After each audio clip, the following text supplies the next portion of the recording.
alam nyo naman po na medyo namamatay na ang Free TV.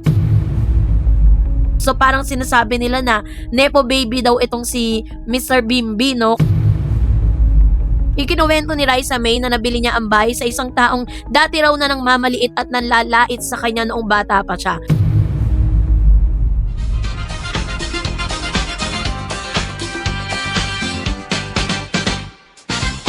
Hello po sa lahat po ng mga Dabber Cards at pag-uusapan po natin dito patungkol po kay Miss Raisa May, ang kanya pong success story at the same time, sweet revenge at ginawa ni Miss Raisa May ay hindi inaasahan ng lahat, no? At kasabay nito ay nag-viral din ang ilan sa mga kaganapan kung saan sa pagpasok po ni Bimbi sa Itbulaga na nagdulot ng matinding usapan online.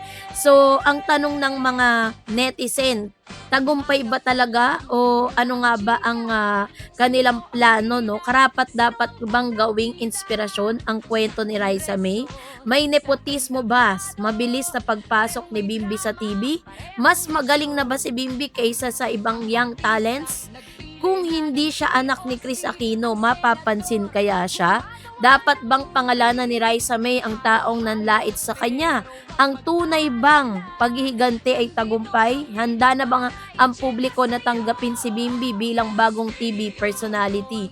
So yan ang ating pong mga sasagutin maya-maya lang. But before that, if you haven't subscribed yet to my YouTube channel, please don't forget to like, share, and subscribe at i-hit mo na rin ang notification bell for more showbiz updates. Of course, bago tayo magpatuloy sa ating updates ngayong araw, first nais ko pong ipaabot ang aking pasasalamat sa lahat po ng mga lagi pong nag-aabang at sumusubaybay sa mga updates po natin araw-araw sa showbiz sa Landia, sabi nga, 'di ba? So ngayon pag-uusapan natin ito kung saan talaga namang napansin at nag-trending online ang ilan sa mga kaganapan kay Raisa May at Bimbi Yap, no, kung saan sila po ay planong pagsamahin dito po sa Itbulaga matapos kong maihatid sa inyo mga balita na Aldab is out and Rice Beam is in.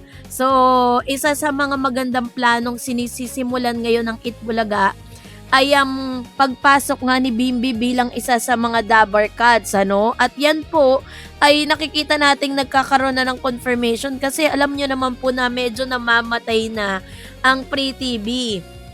At alam natin na sobra po yung competition sa noontime program. Ang ganda ng It Showtime, tapos napakaganda rin ng Itbulaga. Pero kung sa history naman ng pag-uusapan, ang Itbulaga naman talaga ang namamayagpag mula noon. So medyo nagkaroon lang talaga ng competition, mahigpit yung competition nila sa ngayon. Kaya naman isa sa mga add-on na nakikita natin dito, sabi nga is blessing in disguise na si Bimbi ay nag-guest sa Itbulaga at doon na po nagsimula ang lahat. So, dalawang magkasunod na balita ang naging sentro ng usapan sa social media at showbiz nitong June 2026. Una, ang kwento tungkol kay Raisa May Dizon na umano'y nakabili ng bahay ng dating nanlalait o nangahamak sa kanya nung hindi pa siya sikat. Pangalawa, ang muling paglabas si Bimbi Aquino Yap sa programang Itbulaga na nagdulot ng nostalgia at positibong reaksyon mula sa mga manonood. Ang unang bahagi nito ay ang kwento tungkol kay Raisa May. Ayon po sa ulat ng Philippine Star, ikinuwento ni Raisa May na nabili niya ang bahay sa isang taong dati raw na nang mamaliit at nanlalait sa kanya noong bata pa siya. Ang pangyayaring ito ay mabilis na kumalat online at marami ang nagsabing isa itong halimbawa ng tagumpay matapos sa mga pagsubok sa buhay. So maraming netizen ang humanga kay Raisa May dahil sa kanyang pagiging simpleng bata hanggang sa pagiging matagumpay na personalidad sa telebisyon. Para sa kanila, hindi lamang pera ang simbolo ng pagbili niya ng bahay, kundi ang patunay na ang sipag niya, tiyaga at mabuting asal ay maaaring magdala ng magandang kapalaran. Ang ilan ay nagsabing nakaka-inspire ang kwento dahil maraming Pilipino ang nakakaranas ng pangmamaliit, which is very true, di ba? At diskriminasyon. Sa halip na gumanti ay nagkimkim o magkimkim ng galit si Raisa, ipinakita umano ni Raisa May na mas mabuting ituon ng oras sa pag-unlad sa sarili Talagang ang kanyang tagumpay ay nagsilbing paalaala na hindi permanente ang kahirapan at hindi dapat maging hadlang ang masasakit na salita ng ibang tao. Isa ring dahilan ng paghanga ng publiko ay ang kanyang pagiging mapagkumbaba. Sa kabila po ng kanyang tagumpay, madalas siyang ilarawan ng mga kasamahan bilang masayahin at walang ere. So dahil dito, mas maraming taong nakakaugnay sa kanyang kwento. Negatibong pananaw, gayunpaman, may ilan ding nagsabing dapat maging maingat ang publiko sa pagtingin sa ganitong mga kwento. Para sa kanila, hindi dapat hindi dapat gawing tagumpay ang kakayang makabili ng bahay ng isang dating nanlait. Ang tunay na tagumpay umano ay nasa personal na paglago, hindi sa pagpapakitang mas nakakaangat na ngayon kaysa sa mga taong nanghamak noon. Actually, nung sa interview naman niya, hindi naman niya po yun sinabi para po talagang, kumbaga parang ipakita niya na or ipahiya yung nanlait sa kanya. Maaaring sa pagkakataon na yon ay bata pa rin naman talaga yung mga tao at very immature pa sila, 'di ba? So parang pinapakita ang ano niya dito, ang pino-point out dito ni Raisa May, hindi para ipahiya yung mga taong sinabing ng lait sa kanya, but maging inspirasyon. Kasi yung mga sinabi ni Raisa ay maaaring gamitin natin yon bilang isang positibong pananaw, 'di ba? Na hindi habang buhay lagi kang nasa baba. May mga chances na talaga pag nagsumikap ka, makukuha mo talaga yung tagumpay. So, yung kanyang pangyayari na yun, ginawa niya yun bilang inspirasyon or bilang isang, ginamit niya yun bilang positive na bagay, 'di ba? Para talagang magsumikap si Miss Raisa. Mailan ding netizen na nagtanong kung gaano ka-eksakto ang detalye ng kwento dahil karamihan sa mga impormasyon ay nagmula sa mga ulat ng social media discussion. Gayunpaman, hindi nito nabawasan ang paghanga ng karamihan sa kanya nang naging narating na bahagi. Ang pagbabalik ni Bimbi sa Itbulaga, eto na. Samantalang naging usap-usapan din muli ang paglabas ni Bimbi Yap sa Itbulaga sa pagdiriwang ng ika-21st na kaarawan ni Raisa May. At ayon sa ulat ng Tribune, mainit siyang tinanggap ng mga host at manonood at nagkaroon pa ng masayang reunion nila Raisa May, no? Nagdulot ito ng nostalgic sa mga nakasubaybay sa kanilang tambalan noong bata pa sila.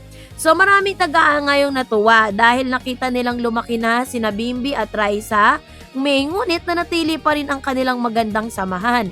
Ang reunion ay nagpaalala sa mga manonood na mga panahong madalas silang mapanood sa telebisyon bilang mga child star. May mga nagsabi rin na may potential si Bimbi sa hosting at entertainment. Sa kanyang kumpiyansa at natural na pakikisalamuha sa mga host, maraming netizen ang nagsimulang magtanong kung posible na ba siyang maging regular na bahagi ng programa sa hinaharap.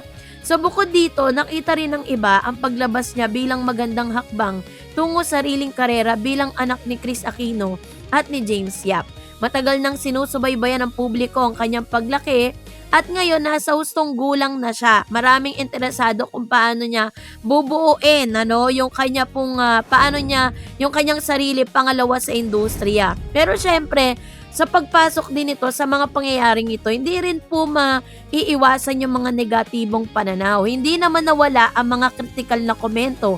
May ilang nagsabing masyadong maaga upang sabing handa na si Bimbi para sa regular na hosting role. At ayon sa kanila, iba ang nagiging guest kaysa sa pagiging regular host na nangangailangan ng tuloy-tuloy na paghahanda, karanasan at kakayahang makisabay sa mga babilis na takbo ng live television. Mailan din nagsabing ang sobrang attention kay Bimbi maaring bunga ng kanyang sikat na apelido. So parang sinasabi nila na nepo baby daw itong si Mr. Bimbi, no? Kaya daw siya madaling nakapasok sa showbiz dahil po nanay niya si Kris.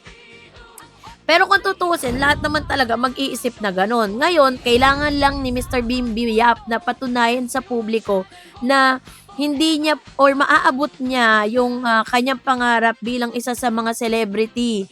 At instant celebrity po, no, sa pamamagitan ng kanyang talento, hindi dahil anak siya ni Chris Aquino. Yun po kasi yung danger eh. Kapag ikaw ay anak ng isang artista, lalagyan sasabihin ikaw ay nepo baby kaya ka nandyan kasi dahil sa mga magulang mo. So hindi na nila nakikita yung talento ng bata, 'di ba? May mga netizen nagsabi na dapat bigyan pansin ng iba pang mga bagong talent na matagal nang nagsusumikap sa industriya, ngunit hindi nabibigyan ng parehong exposure na mas yun yung sinasabi ng ilang mga netizen, 'di ba? Na mas malawak na pagsusuri, kapansin-pansin na parehong lumaki 'no, ang paglaki at pagbabago ng dalawang kuwentong ito. Pero katulad po ng sinasabi ng ilan na parang ano naman, napaka-unfair naman na husgahan agad natin si Bimbi at si Bimbi dun sa kanyang pagpasok, 'di ba? Bigyan muna natin siya ng chance. At sa nakikita ko talagang magkakaroon po ng magandang chemistry between Bimbi at Raisa May.